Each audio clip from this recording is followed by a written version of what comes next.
teams. That's why we so often see teams shuffle quickly. It's really something that Misery said during at the beginning of the draft with Toby.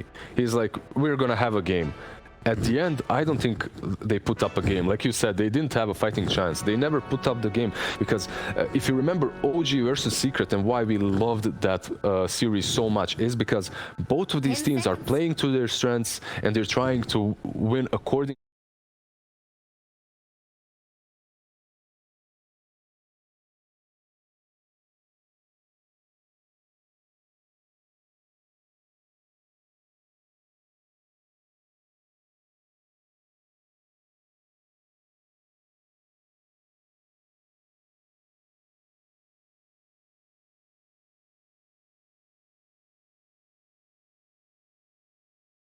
at all to have vision set up or anything, and you're always fighting them. Like, that's not the way to go. So try to play your own strategy, less reacting, more we are gonna do this, we are gonna do that. And then if OG punishes you, that's fine, but at least you tried to win the game and not just mimic the movements of your opponents and lose in the end. Yeah, they're maybe trying to learn from OG a little bit too much. You make it sound like they gave them half of the learning book. It was like play aggressive into people's faces. And the second part, which they forgot to give them, is the case you're behind, maybe avoid fighting your opponent, look for pickoffs or something. And we will see that Phoenix banned out actually by OG instead. Yep, Phoenix banned out by OG, at the same time OG.Seed banning out the Beastmaster, so the things are reversed a little bit here, but these heroes are really popular right now. They're really strong and in the meta. Every single team can play them. OG.Seed played the Phoenix before too, so if you don't really want to play that hero and the pick order is also reversed, you don't value it for that first pick as much, then you can ban it out and get something that you value a bit more.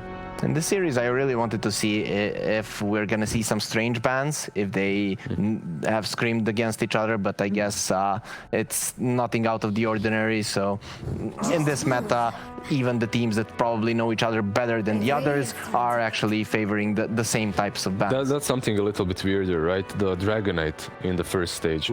It is a little bit, but still a hero we've been seeing a lot. Yeah, that's true, that's true. It's very flexible, right? We've seen it now played as a 3, a 2, and a 1. I believe it's Mike who played it for Liquid in the POS 1 role. It's a very good hero all around. Well, so do you think OG, I don't see them likely to experiment here, try something out of the box, right? Because right now, the 3 losses in this group stage, they need literally every series won and done. And you don't want your seed team to think that you're underestimating them as well. Like, I think they're gonna go all out. If we are a lot better than you, we're gonna crush you, just to show you that you need to practice more, and so that it's not like, oh, you guys don't know anything, we're just gonna slap you whatever we take. So I expect OG to go full out, to just pick full Davai, yeah, that's what I would say. Yeah. All right, these openings are pretty solid for both of these teams. Kotl goes through. We haven't really seen Kotl for a while now, but that's mostly because Kotl is banned out pretty much in almost every single match. It's Kotl Ember combo as well for OG.Seed, I believe. Yeah, for OG.Seed, which is really good. You have quite a high threat potential in the laning stage. At the same time, you did let Grimstroke go through, hero that's currently sitting, I believe, on the most pick rate. It's not the highest win rate at the moment, but it's like, I think it's between 45-50%. It's kind of even like 51%ish. I was checking it, but it's pretty solid because for a support, that's all right, and it has a very high pick rate overall. So I think Necro's sitting pretty high on the win rate. I think he's up at like 71% right now with 10 or 12 games. But you have to understand that Necro is a different beast, completely different kind of a hero. Yep. Necro is usually picked when the game is perfect for him, right? And because of that, Necro has obviously it comes like a counter. Grimstroke, Ember Spirit, these heroes are constantly picked in the first stage, and then you respond to them. They're so flexible, they can be played on many ways, and because of that, they have a little bit lower of a win rate as well. When I see these 4 heroes, like a hero that comes in mind for both teams is the Nyx. It would work really well against all of these heroes. I see the Necro, like Pagna is banned, Ember is on the other side, so you do have the Spirit Vessel carrier, but is it enough? I feel like you might need something else. Nyx looks really well. Exu played it quite well as well. Position 5, right? They have this Kotl, but You can actually you can play Nyx on that position 4 as well, and it's actually better. Most teams do play the Nyx on position 4, and Kotl can still be played by Pexu. Then yeah, it sounds good for both teams actually. For OG.Seed, it also covers you against that concern that Nyx comes out against the Ember Spirit, right? Yeah. Batrider has been addressed by OG at this early point. We won't be seeing that coming out. Yeah, they're protecting the Necrophos, right? Pagna Band, you have an Ember, that's fine. I'll get the Yules, whatever. But the Batrider is really a problem. Laning stage-wise, and even in the whole game, he can just kill this Necro. It doesn't. The only good thing for Necro is that you constantly have your sticks up, but you burn out in a second, so it doesn't really matter that much. Oh, you go for a clock. Okay. Hero, we haven't been seeing. We saw it from OG yesterday, right? Versus Liquid. So they played it. It didn't look too well for them. Teams are starting to pick up clock a little bit more often right now. It gives you some extra catch too. He feels like a good very early on carrier as well, right? Like he's very good as a Spirit Vessel carrier. It is, but you have Ember as well. So if you want to make that Ember into this right-click physical damage dealer that's more popular right now with the Dazzle build, but you're playing into a Necro, so most likely what you want is to have that vessel as soon as possible, and because of that Ember should be the one building it. And this is the problem, when you pick the clock this early on, when you only see one core, they will be able to just pick against it, right? OG shouldn't really struggle to pick the right heroes against the clockwork. Do you feel like maybe OG.Seed didn't see this coming because they were so fixated on the Batrider ban? I think 5 seconds. Because like you got the Grimstroke already, right? And now which is the classic counter to Pangolier. So it seems like a good Pango game, right? Yeah, but I think that when they look at the Batrider, they're like, we're protecting our Necrophos, not like, and we don't want to be forced to play PL Slark, Void, or Jugger, or whatever. So we want to have our options open for Sumail's hero. Yeah. So block, it's fine. It synergizes well with Ember and the Kotl, right? Of course, Pango is a perfect hero here. Nothing here actually touches the Pango. Maybe chains a little bit, but he probably will have one defensive item at least, so he will get his ulti off. Once he does, these heroes they don't touch him. So really, really nice pick from OG. Yeah, there's a slight opportunity for OG.Seed right now to flex the clock. You can put it on 4 or on offlane, and if you put it on offlane, then there are some heroes that you can pick as your support that deal with the Pango. But no, I think what he said is pretty solid. I don't think that you need to worry much as a Pango when it comes to these last 2 picks. You can see Darkseer, it doesn't really matter for you at all. Okay, to be honest, I like this from OG.Seed. Not because it's a super solid lineup. It can work, obviously, right? You're constantly running at them, but because they are playing their own game. Like, you have an Ember Kotl and then a Clock Darkseer, so multiple targets for a shell, run at you lineup. We don't care what you have, we're gonna run at you. If we hit that timing, it's gonna be awesome, though I'm afraid that you pick like a Bloodseeker or something, or an Anti-Mage that destroys the Darkseer in the lane, and then your timing is kind of off. So, curious to see how OG will respond. Morph. Okay. It's also pretty solid versus the Darkseer on the lane. Shouldn't be problematic for him to lane at all. Especially if they're pulling the creeps constantly, you can farm under the tower easily. The AM problem, even though you would be decent versus Darkseer, if he creep skips, it's not really good for you, because not only is he strong versus you later on with the wall, you're also playing versus the Ember Spirit, who can easily catch you right in that mid-game scenario when you're still trying to get that Manta.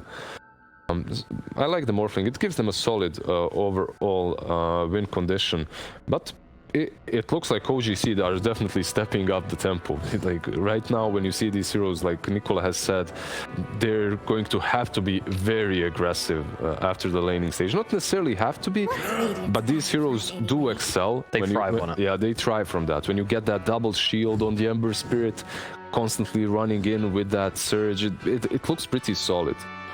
And they also have the overall last pick, so then they can see where the Ember will go. I have to say, I'm not the fan of the Morphling, just because you already have a vessel carrier, they're running at you, you might not have enough time. Is your team actually going to be able to buy enough time for you? Like, we remember that they played that TB, right? And it didn't work out because they were just throwing bodies. So I'm scared that it could happen this game, with also the opportunity to catch the Morphling in the mid game. Of course, if OG is ahead, it's just stomp.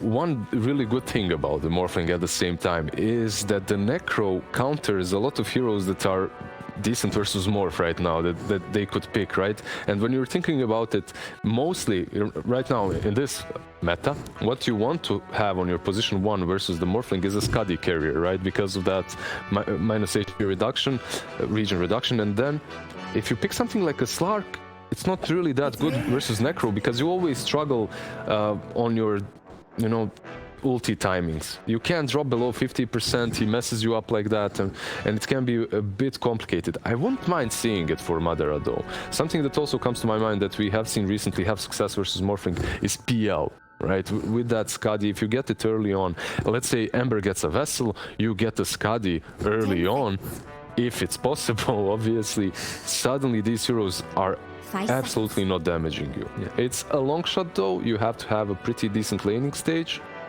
Well, let's look at what OG is going to fill in their draft right now. Do you like maybe something like a Kunkka to round it up? Gives them a bit team fight. Then that worry of OG.Seed running into them too fast is repelled by things like the boat. It's an option. It's a solid option. Gives them quite a bit of team fight in the mid game too. I mean, they have a lot of options since we don't even know how they're laning this, and they go for a monkey again. We're seeing a lot of monkey today. So it's Morphling mid, or if it's it's flexible, pretty much. It all comes down to the last pick. These 3 heroes can, when you look at Necro, Morphling, and Monkey King, they can lane anywhere, right? Yeah. I guess if the Ember is mid, you want to put Monkey against him. If they get something else in mid that can deal with the Monkey, I wouldn't mind seeing like a tiny for OG.Seed, but they go for the Queen of Pain. So it's gonna be a Morphling mid, I'd imagine, because you don't want to lane the Monkey King against that. Yeah, I'm gonna just say straight up, I liked the 4 picks from OG.Seed.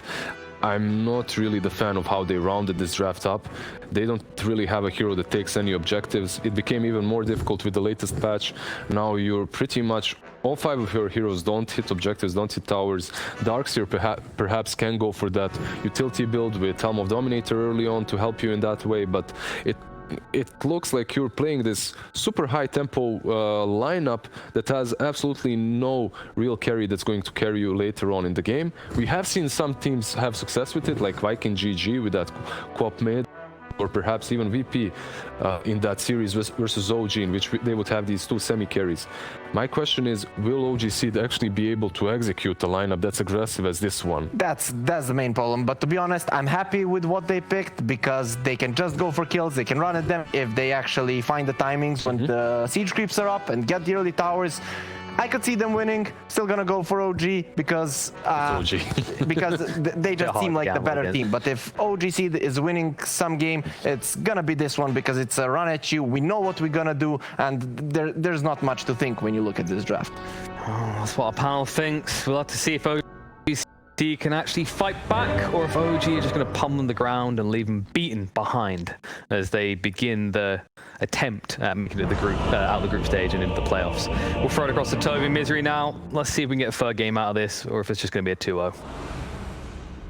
That positive tone you've got, I'm feeling it, man. I'm feeling that positive tone. Feeling it good. OG.Seed, let's not think too much about it. Let's just run at you. That's what I'm hearing from the panel. But of course, Misery, we bring it to a sense of reality here. Can OG.Seed actually execute this draft, especially after game 1 loss? I mean, considering we saw game 1, it's hard to believe that they can just turn it all around, I feel. But yeah, I mean, it's still definitely possible to come back. This was over. I think they have a decent lineup this time around. I think it's a bit hard for them to maybe they need to make sure they get out of laning phase well. This is how they try and start early. It's 5 heroes to the bottom lane, go for a hunt, and Z-Freak has already missed the opportunity on Nortel. Yeah. They are really just trying to get all out aggressive 5 heroes to the bottom. Okay, so what we talked about during the draft was, you know, you have this Darkseer hero now, and it's a pretty tricky hero to pull off if you don't have the first 3-4 minutes locked down, because not much has to go wrong in terms of your creep cutting and stuff for your Darkseer to suddenly be low on HP or low on mana, or Grimstroke getting like some nice denies on you, and then you're low level, and it's not that easy to play. So after the game 1, I felt like maybe this was kind of a tricky strat to pull off, but we'll see if they're able to reset and think how they're gonna play this lane out. Another point is that Morphling is probably one of the very best heroes in this situation, where he gets to sit on his tower and last at everything, and then even if Darkseer has a perfect creep cut, it gets level 5 fast, you still won't really be able to pressure Morphling much. They do have a Queen of Pain that can rotate in though, so that's something they got going for them. So potentially that could be the opening, where they wait for like level 3 or 5 Darkseer, and then they dive the Morphling with Queen of Pain ultimate. Does that kind of work out? Like, is there a lane matchup that OG.Seed want to have out of all 3 matchups they want to have? Because right now we know Necro is going to be top. You're going to have like Monkey in mid, and you have Morphling on safe lane. Is there a perfect matchup that OG.Seed want against these 3 heroes? I mean, they kind of see OG's lanes coming. Like, it's pretty obvious they're going to do this Pangolier Necrophos off lane, both because Seb is playing it, but also just because the nature of the other heroes that they have. Now they see the Morphling bottom because of this aggressive move they went with. Clock just running in, so they know all 3 lanes, and I don't think they're really able to mix it up. Okay. So I think they're okay with the laning phase. Sort of what they've got and get the best out of it. Queen should do fine with Monkey, right? I don't know. I think Monkey has to play pretty aggressively to win that matchup. It's a very slippery slope for him, I think. But he should lose the lane, I think, if Quap maxes Shadow Strike. And then you have Ember top, he should get stuff as well. They're trying to battle on bottom. No tower with the Allu. But spam, they might actually have enough with the double Iron Shell. Sumail's going to go down first. And Z-Freak with a battery assault, he's going under the tier 2 tower to actually get the second kill for OG.Seed's off lane. It's clever shenanigans, but it ends up working out. And Z-Freak will just suicide himself to the tier 2 tower. That was a very nice move, actually. The Illuminate level 1 on Cardle. You don't see that too often these days, so definitely caught them off guard. Yep. And Sumail, like, you get low on RG, and 1 hit actually really starts to hurt. Darkseer might be a little bit deep, but they'll keep going at it. Yeah, I like that they brought Pexa down here to start with, so they ensure that Darkseer gets to do this cutting level 1. And Necro Pango is not too scary early on, so Ember won't really die there, top lane. He'll just get his level 2. Well, they're already going to TP Cuddle out, so bottom lane, it feels like they did everything they wanted to do. Yeah. Oh, it looks pretty good for OG.Seed now. They get to do the Darkseer cutting, and Clock gets to kind of zone the Grimstroke. And OG can't do what they like to do.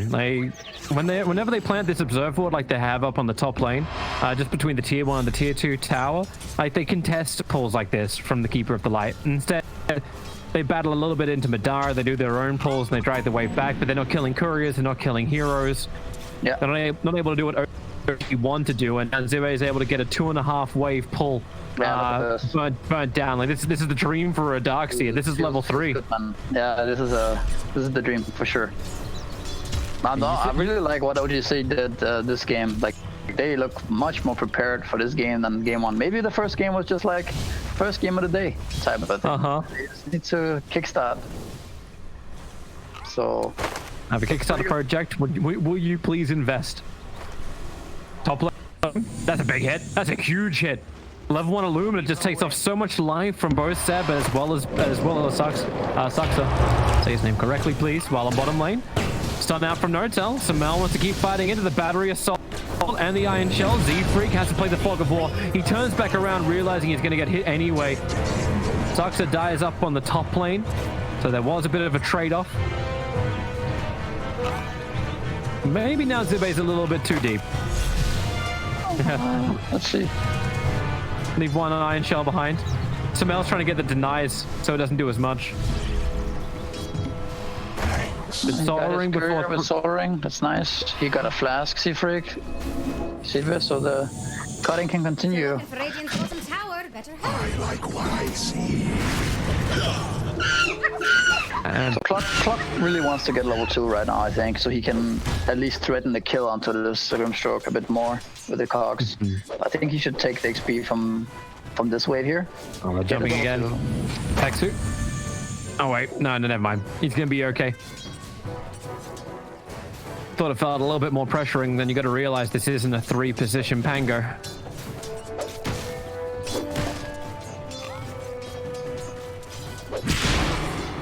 The mid lane feels a lot nicer. Yeah, it's a decent matchup.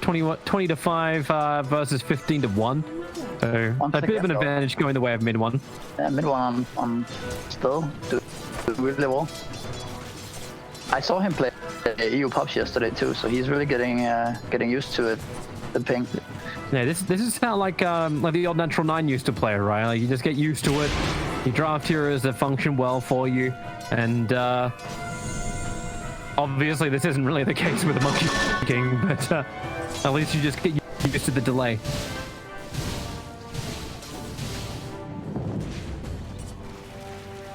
And if things stay the way they are, you're gonna have to really get used to it. Maybe Thompson, don't think about getting back to EU. Yeah, I mean, if mid one can play, why not bring it Thompson in as well? Yeah, Just have play the full roster. Yeah. Darkseid's getting so much money once again. Like he's getting the money, he's getting the experience.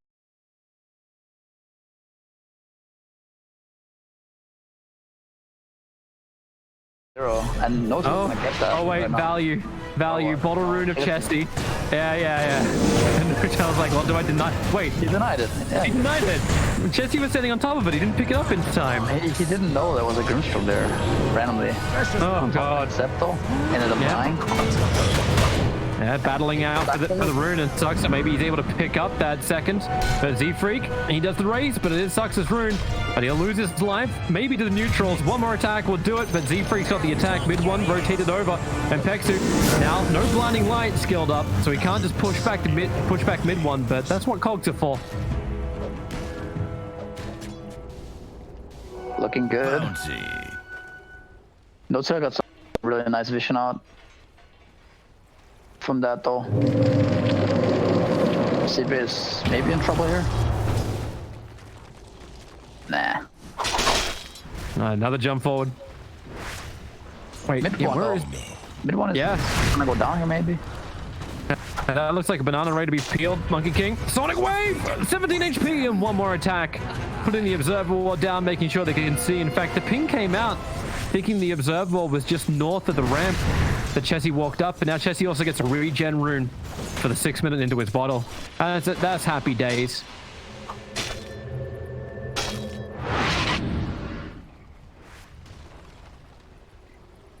Morphling's net worth is very high though. So this is Yeah. the problem when you run Dark Six and Morphling is that even now the Quap ultimate is down too. So you're never Nice really dodge. with this guy. Vidara, he got the sign of fist off, so he actually dodges the Inks while Z-Freak's gonna arrive as well. He's got the battery assault. Seb having a very hard time. He hasn't hit 6 yet, and both Saxa as well as Seb both being caught up inside the trees. Zibe gets that kill from the other side of the map thanks to his level 3 Iron Shell on the clockwork. And Midara barely stays alive. Actually perfect now. He got his 6 too. He can bottle up the Coddle here Regeneration. as well. And yep, it's not going as well as they had hoped for sure for OG. Obviously, you've still got the big win condition in the Morphling you were mentioning before, like Samael. It's just some easy farm for him. He's even pulling the wave over with the Iron Shell on it. Yeah. So his creep wave could do some damage to the tier 1 towers. He's able to farm both jungle as well as push the lane. So who's gonna buy Vessel for? It looks like Ember is gonna go Vessel. So they do have a, because he's going Vessel as the carry. He's gonna have it fairly early, and that's one way to kill the Morphling. So they have some nice timings on them if they can continue to have good games on both Ember, Quap, and Darkseer. Well, Samael's such a dick. He just fortified because there was 2 Iron Shells on his wave. He wasn't having anything to do with it. And Zibe's got a lot of stacks up. Finally, they're going to get rid of that Observer Ward that was planted down a long time ago by No-Tail. Radiant's getting friendly with that. An arcane rune protected up on the top lane. Really this good, is also, really good, great control for Chessie to be free from the OG supports. They see the Monkey King here. But nope, he's not gonna get caught. Wait, did OG actually check the hillside? Because they have a sentry ward in range of the obs. I guess they didn't. Clockwork, nice rocket. Sees mid one. He starts up on the route, just trying to lay him and cut that tree down and the sonic wave. Mid one. Wait, hang on. Pick up all your neutral items if possible. Stomale is here. Yeah, he is. That's feels a little early under the tier 1 tower. Rudy's going to happen. There's a lot of iron shells on the heroes, pushing it back with the cogs. Ember Spirit. Here comes your Reaper Scythe. Not enough to kill off Z-Freak. A little bit premature there from Seb. As OG back up. This is not a healthy morphling, and he's going to be careful about how much he agi morphs with rockets flying around too. And they jump in once again, Nortel. OG.Seed have great information thanks to this observe on the hillside. They know the rest of OG backed up. So OG.Seed jump in, get the kill, add pressure to mid tier 1 tower. And bottom too. Because Morphling TV'd out there, bot tower is now kind of vulnerable. The Pango's on the defense, but Pango just see at the bottom. Again, oh, the Will-O-Wisp cuts the trees down at mid one. This observer one, how many dividends going to pay off? They saw exactly where he was on the jump. OG.Seed turning up for game 2. Yeah, that is the biggest lead they've had in this series. The experience is pushing around 2k. The gold is pushing to about 1.5k. And Nortel's finally worked it out. He put a second sentry ward down to find it. But that obs is gone. Well, now, compared to the Morphling, it's like, and same for the Ember, they're closing in on the gap. It was really grim before. Seb? How are they going to go in? Seb is probably the closest target. Monkey King starts over on Z-Freak. You're going on a level 5 support Clockwork, leveled up just before this fight begins. Samel waveform down, finds the kill. Mid one, oh, it's a good sonic wave. Pushing him back, trying to hide inside the mischief, but that ain't going to work. And just wait inside the Wukong's command. A lot of big abilities being burnt. Another side of fifth searing chains, but you know, mid one wants to turn it up. But on bottom lane, they're actually going after Pango in the trees while pushing the tower. And they just want out. They're gonna have to let this one go top. They want to fight bottom. They want to kill Pango. Clockwork's TPing over to the outpost. They know Pango's in the trees. Madara cuts it with the fire remnants forward. Give him a Shaka and keep going a little bit harder at this. Yeah, this is a lot of space though. Morphling is back down bottom to defend the tower.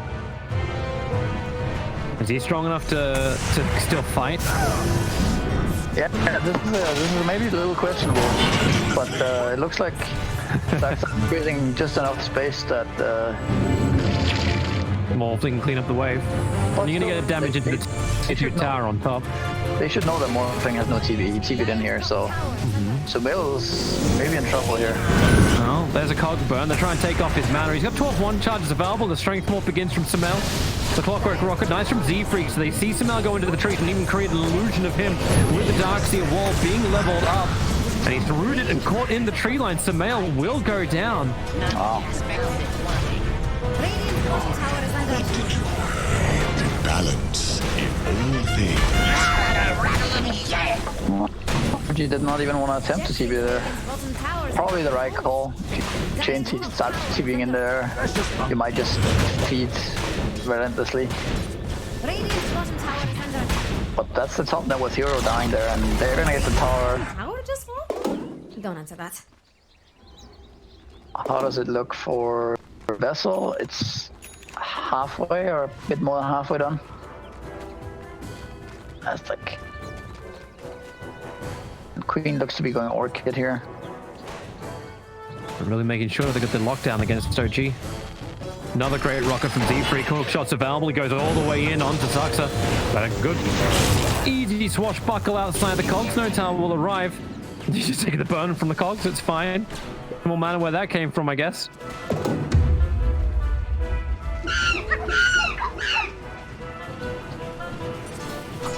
And they're getting Morphling back into his farm pattern. Kind of like the Illuminate build on Coddle nowadays. It's pretty underrated, I think. As in more than the Blinding Light? Like, what's the advantage of actually skipping Blinding Light? I mean, you're gonna have a way to push out lanes. You're gonna have a way to get farmed. So you're gonna be not just this guy with one Blinding Light and one ultimate. You're also gonna have an ability to get a Glimmer Cape, get a Force Staff, and be more of a factor in the game. For enemies. He did a lot of damage in the early game too. He was hitting multiple arrows at a time. Like that's kind of what destroyed both like Pango and Zuxa. I keep getting hit by 2 hero Illuminates. And they were at level 2s as well in the early stages. So they actually did something. And there's more space for Madara. As he said, building Spirit Vessel, gonna try and work with Chessie. Strike is out, and Pango is ticking pretty fast, gonna swashbuckle away. And okay! Chessie wants it.